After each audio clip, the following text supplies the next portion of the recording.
ابھی جلدی کی بات ہے. میں اپنے دارالفتہ میں اس کا انتظار کرتا رہا اور اس نے کہا مفتی صاحب پہلے میں ایک نارمل انسان تھا جیسے ایک عام مسلمان ہوتا ہے، تمام صحابہ کرام سے اس کا سینہ ایک دم صاف ہوتا ہے، جذبات محبت اس کے قلب کے اندر پائے جاتے ہیں، لیکن ادھر کچھ دنوں سے میں انجینئر مرزا کو سننے لگا، ادھر کچھ دنوں سے میں فلاں اسکالر کو سننے لگا، اور میں خدا کی قسم کھا کر کے کہتا ہوں کہ اب صدیق اکبر سے بھی میرا سینہ صاف نہیں ہے. یہ ضرورت ہے، یہ محرم الحرام جب آتا ہے تو کم سے کم اس ماہ محرم کی مناسبت سے پورے ملک کے اندر ہمارے بزرگوں اور اکابرین کی طرف سے شان صحابہ بیان کی جاتی ہے، اور یہ زمانے سے چلا آ رہا ہے. تو میں نے سوچا آج کے اس اجلاس کو بھی اس تاریخی روایت کا حصہ بنا دیا جائے، اور جتنا بھی وقت مجھے ملے میں اس میں شان صحابہ بیان کروں، اور جو بھی ٹوٹی پھوٹی باتیں اللہ تعالیٰ میری زبان سے جاری کرائے اس سے ہم اپنے ایمان کو تازہ کریں. عبداللہ ابن مسعود رضی اللہ تعالیٰ عنہ کے ایک اثر سے جو امام مسلم رحمہ اللہ نے اپنے صحیح کے اندر ذکر کیا ہے، میں بات کو آگے بڑھاتا ہوں. حضرت امام مسلم رحمہ اللہ عبداللہ ابن مسعود رضی اللہ تعالیٰ عنہ کے حوالے سے بیان فرماتے ہیں کہ حضرت عبداللہ ابن مسعود رضی اللہ تعالیٰ عنہ نے فرمایا انسانیت کے دلوں کو جھانک کر دیکھا، تمام انسانیت جس میں حضرت آدم علیہ السلام سے لے کر قیامت تک آخری انسان، اور ان تمام کے اندر بھی انبیاء کرام، اولیاء اعظام، غوث، قطب، ابدال، ہر طرح کے لوگ، تمام انسانیت کے دلوں کو جب اللہ نے جھانک کر دیکھا، سب سے زیادہ بہتر، سب سے زیادہ صاف اور سب سے زیادہ مقدس دل قلب محمد نظر آیا صلی اللہ علیہ وسلم. جب سب سے بہتر دل نبی پاک صلی اللہ علیہ وسلم کا نظر آیا، فاصطفاہ لنفسہ فاختارہ لنفسہ، اللہ تبارک و تعالی نے اس قلب کو اپنے لیے چنا، نبی آخر الزمان بنانے کے لیے چنا، سید الکائنات بنانے کے لیے چنا، فخر موجودات بنانے کے لیے چنا، زمین و آسمان کا تاجدار بنانے کے لیے چنا، سید الثقلین بنانے کے لیے چنا، شفیع المذنبین بنانے کے لیے چنا، رحمت للعالمین بنانے کے لیے چنا، اور تاجدار ختم نبوت محمد نبی کریم صلی اللہ علیہ وسلم بنانے کے لیے چنا. پھر اللہ نے تمام انسانیت کے دلوں کو جھانک کر دیکھا تو سب سے زیادہ بہتر دل انبیاء کے نظر آئے. پھر درجہ بدرجہ ان کے مقام و مرتبہ کے اعتبار سے انہیں نبوت سے سرفراز کیا گیا. پھر انبیاء کا سلسلہ ختم ہونے کے بعد پھر اللہ نے تمام انسانوں کے قلوب کو جھانک کر دیکھا. عبداللہ ابن مسعود رضی اللہ تعالی عنہ فرماتے ہیں کہ پھر اس کے بعد تمام انسانوں میں سب سے زیادہ بہتر دل صحابہ کرام کے نظر آئے، اصحاب محمد کے نظر آئے. جب تمام انسانوں میں سب سے بہتر دل صحابہ کرام کے نظر آئے، فاصطفاہم لصحبت نبیہ، تو اللہ نے انہیں اپنے پیغمبر کا صحابی بنانے کے لیے، اصحاب محمد بنانے کے لیے، نبی کا دیوانہ بنانے کے لیے، نبی کا مستانہ بنانے کے لیے، نبی کا فرزانہ بنانے کے لیے، نبی کے اشاروں پر جان نچھاور کرنے والا بنانے کے لیے، اور نبی کے اصحاب بنانے کے لیے ان کو چنا. معلوم کیا ہوا؟ معلوم یہ ہوا کہ دنیا کی کوئی سے بڑی ڈگری، چاہے وہ دنیاوی ہو یا دینی ہو، کسبی ہوتی ہے. یعنی اس میں انسان کے عمل دخل کا اثر ہوتا ہے.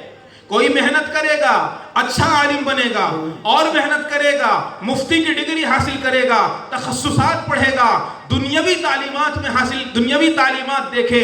جتنا انسان محنت کرتا جائے گا، شوق اور لگن سے تعلیم حاصل کرتا جائے گا، وہ اس راہ میں آگے بڑھتا جائے گا. لیکن چاہے آدمی رات دن سجدے میں پڑا رہے اور سوچے کہ عبادت کر کے میں نبوت حاصل کر لوں، اللہ تعالیٰ شرف نبوت مجھے عطا فرما دے، صبح قیامت تک وہ سجدے میں پڑا رہے گا لیکن اس کا سجدہ نبوت نہیں دلا سکتا، اس لیے کہ نبوت کسبی نہیں ہے، اللہ کی طرف سے عطا کردہ خاص تحفہ ہے۔ جس پر نظر انتخاب ہوتی ہے اللہ اسے مقام نبوت سے سرفراز فرماتا ہے۔ نبوت اپنے عمل سے نہیں ملتی، اسی طرح جس طرح نبوت عمل سے نہیں ملتی، اسی طرح شرف صحابیت بھی عمل سے نہیں ملتی۔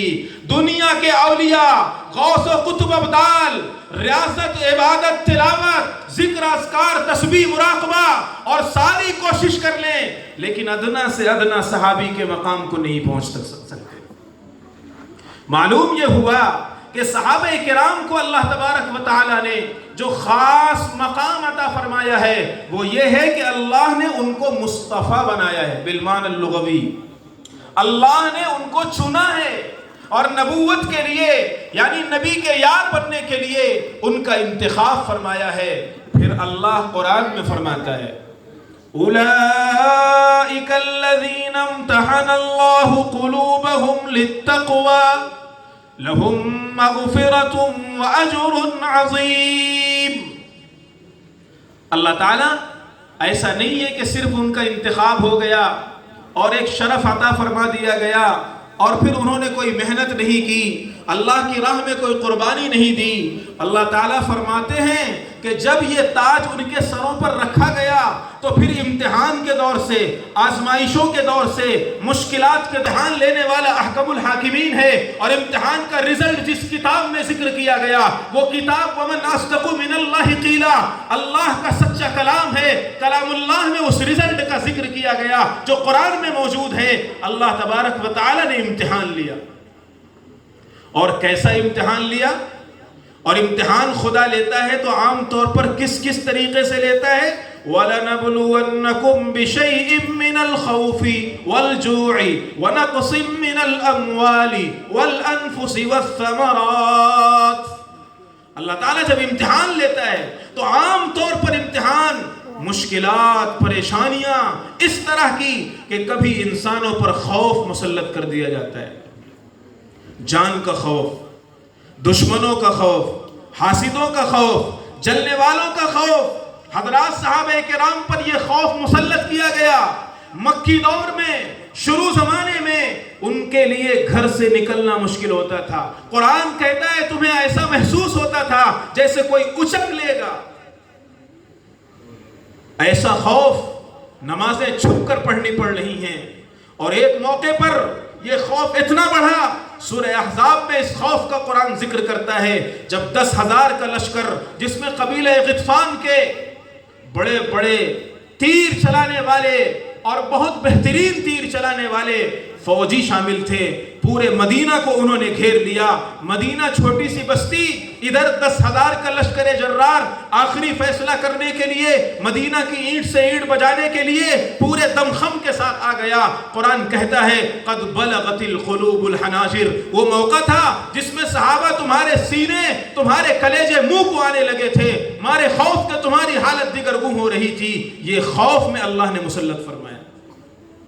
لیکن مجال ہے اس خوف کے امتحان سے جب قرآن گزارتا ہے، اللہ تعالیٰ گزارتے ہیں تو مجال ہے کوئی ایک صحابی بھی اپنے نبی کا دامن چھوڑ دے، مجال ہے کوئی ایک صحابی بھی اس امتحان میں ناکام ہو جائے، مجال ہے کوئی ایک صحابی بھی اس امتحان کی وجہ سے اپنے پیروں کو پیچھے ہٹا لے۔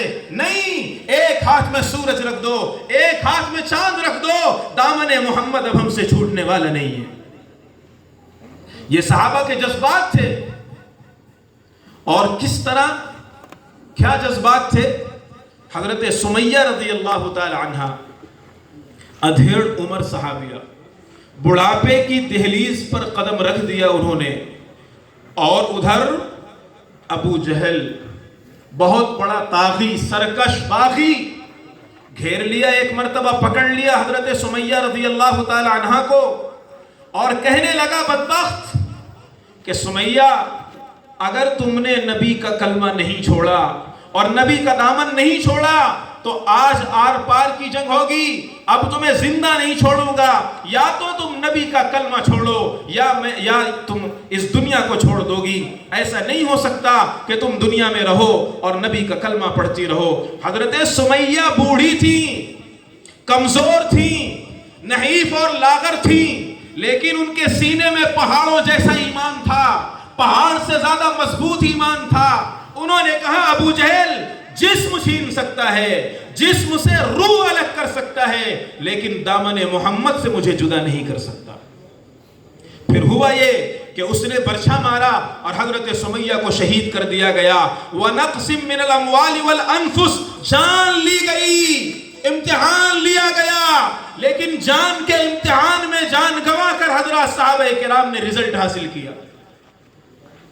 حضرت بلال، حضرت خباب، حضرت عمار، ایک پوری تاریخ ہے کس کس طرح کی تکلیفیں دی گئیں، لیکن اس کے باوجود وہ اس امتحان میں کامیاب ہو کر کے گزرے۔ اور پھر آگے بڑھیے، ایک صحابیہ ہیں، نام ان کا حضرت خنسہ رضی اللہ تعالی عنہ۔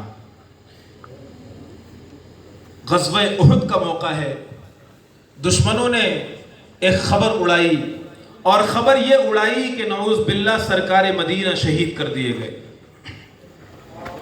اور اس خبر کے اڑتے ہی صحابہ کرام میں افراتفری مچ گئی۔